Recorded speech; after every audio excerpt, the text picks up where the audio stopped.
What's up, everybody? My name is CJ Explains. Hey everyone, it's RC now here. And today we're going to be taking a look at whether or not you should build up your own car or buy a pre-built.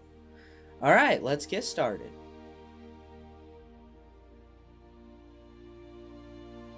Okay, so mine here on the right, as you can see, is a Exceed RC, but it is very closely related to a Red Cat Lightning, so therefore I call it Project Lightning. And mine is the Traxxas Fortec 2.0 VXL. That is a mouthful. So as you can tell, I am running a Traxxas 3S LiPo, and the way I have secured it in is I have attached Velcro on here, and it just sticks in like so. And then I have also soldered on a Traxxas connector to connect to that. Both of us are using the same 3S LiPo. So, mine started out as a typical roller chassis. I picked it up from a local hobby shop for $60, and I included these as my electronics. So, I went with a Hobbywing Easy Run brushless system combo. It has a 3200 kV motor, and the ESC is capable up to 4S. And then I chose an STX3 Spectrum, which I actually am very much enjoying. It is a good radio system, especially if you're just getting started out, and it also has a ton of trims.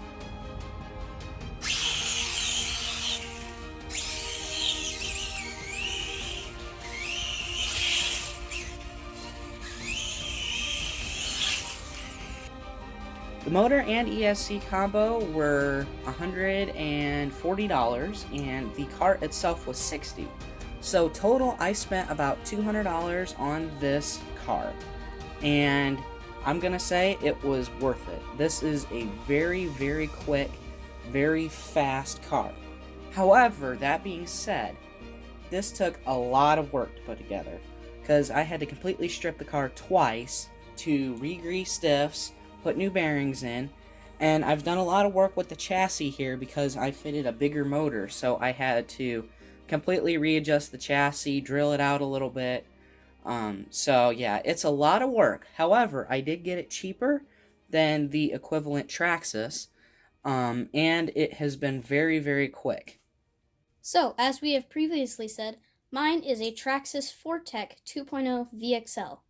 I am running the same battery as him. The thing I thought that I would hate was Traxxas TSM. Traxxas Stability Management, if you don't know what that is. It keeps the front wheels from moving where you are, and on an off-road vehicle, that's a pain in the butt. It just shakes around. But on this one, since the wheels are so much smaller, I found this one to work very well with TSM. And I can slide around, drift, and control it pretty dang easily. Again, on other vehicles, I don't really like it, but on this, it's pretty good. I don't have any problems with it. Now, not that there's anything wrong with purchasing a more expensive vehicle that's ready to run. Not everybody wants to go out and make their own. That's why Traxxas vehicles are perfect, because they have a huge aftermarket support, plus it is far easier to modify them because it's such a more popular market.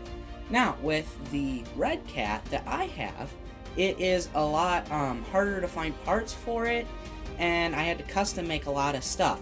You have to do nothing like that here.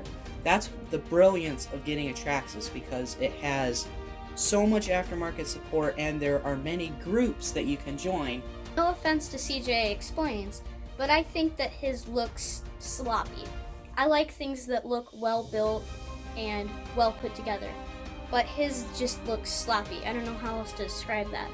It's got the cardboard under the chassis brace, and the chassis brace goes all the way across, where mine goes down a little bit in, so it keeps everything looking nice and clean and neat. But when you build something, it's usually aftermarket electronics that weren't really meant to fit, because that originally was a brushed vehicle. So I don't know what else to say about that. I know CJ Explains probably won't take offense to this, but if you do, I'm sorry. It's kind of sloppy. It doesn't look as clean and neat. I said this in my review of it, if anybody has visited my channel, which I assume a lot of you probably have. By the way, videos on that is going to be coming back soon. Just gotta fix it. that this thing overheats like crazy. Part of that is because, unlike CJ Explains over here, I run a body on it because I think it looks cooler and I think it keeps it all protected better. Now, that being said, overheating is partly my fault. I do hit the throttle a lot because I think it's fun. And I would like to say that I actually like both vehicles. Both vehicles are very, very good for their individual price brackets and their use cases. So, like I had said before, it is a lot harder to build up an RC as opposed to just buying one. And there are certainly implications where it would be better to buy the ready to run, especially if you're like younger and experienced in the RC community and you just want to get something to get started. Absolutely, get a ready to run. But in terms of bang for your buck, the Project Lightning is 100 times better, just because you get to experience the joy of building it and you also got to learn something from it. So that's why I believe that it's better to build up your own and as opposed to, say, getting a ready to run. So I like my on-road car, but I don't think it's the best place to start.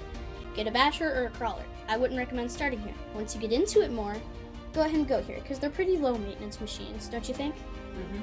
So they're pretty low maintenance, and you can't really go wrong either way. Unless you don't have a hobby shop, then you can go wrong the building way. And I want to give a big shout out to RC Now for helping us out here on the channel today. He will be back here shortly. He has to edit a few things on his YouTube channel, and then he will be back up and running. So stay tuned for that, and the link will be below. Thank you so much for watching, and have a great day. This is CJ Explains signing out. This is RC Now signing out.